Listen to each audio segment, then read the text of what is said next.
Labubu Comes to my home. One bright morning, I woke up to the sound of chirping birds outside my window. The sun was shining and the sky was clear and blue.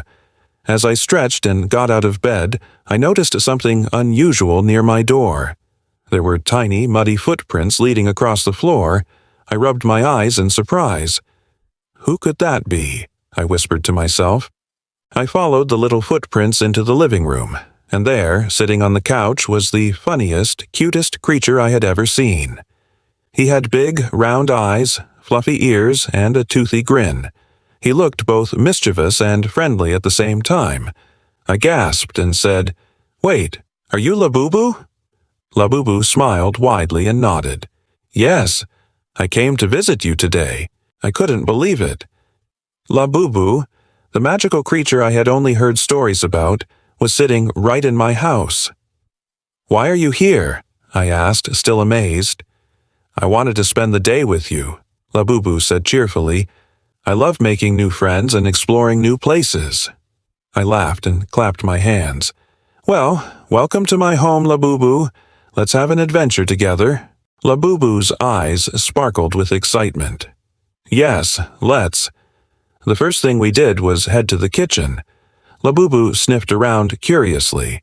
He opened the cookie jar and gasped when he saw the chocolate chip cookies inside. "May I try one?" he asked politely. "Of course," I said. Labubu took a big bite and his eyes lit up. "Delicious! These are the best cookies ever!" he shouted, crumbs flying everywhere. I laughed so hard that even Labubu started giggling. After breakfast, we decided to play in the backyard. Labubu spotted the swing and ran straight to it.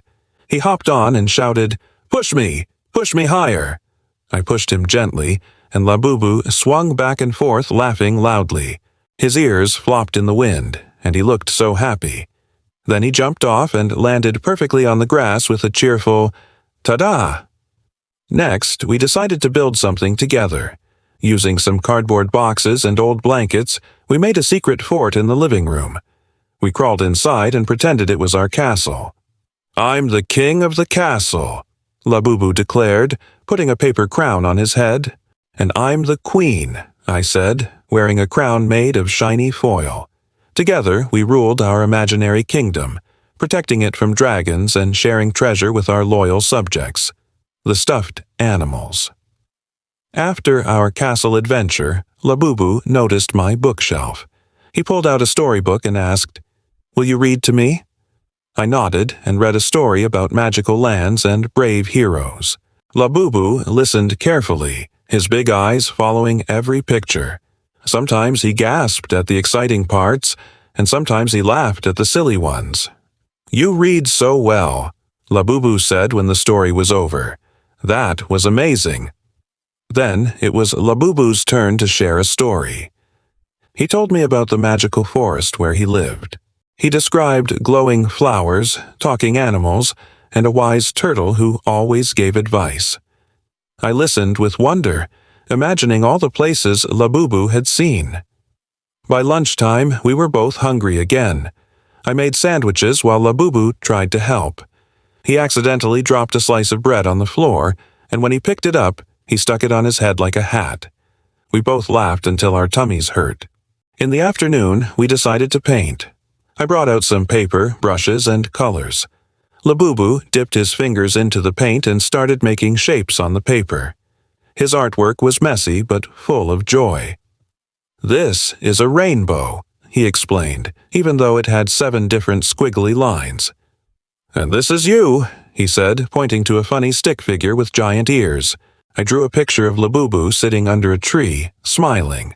When he saw it, his face lit up. "That looks just like me." Later, we went outside again to play hide-and-seek. Labubu was really good at hiding. I searched everywhere but couldn't find him. Suddenly, he jumped out from behind the bushes and shouted, "Boo!" I screamed and then laughed, and he laughed with me. As the sun began to set, we sat on the porch and watched the sky turn orange and pink. Labubu leaned back inside happily. Today was the best day ever. "I agree," I said softly. "I'm so glad you came to my home." Labubu. Labubu looked at me with his big eyes and said, "You're my friend now, and friends are the most magical thing in the world." My heart felt warm and happy. Yes, we're friends forever. When the stars appeared, Labubu stood up. "It's time for me to go back to the forest," he said. I felt a little sad, but I knew he would return again someday. "Goodbye, Labubu," I whispered. "Come back soon." "I will," he promised with a smile. With a little hop, Labubu disappeared into the night, leaving behind only tiny, muddy footprints that sparkled faintly under the moonlight. That night, as I lay in bed, I thought about everything we had done: the cookies, the swing, the castle, the stories, and the laughter. It had truly been the most magical day of my life. And just before I fell asleep, I whispered, "Thank you, Labubu."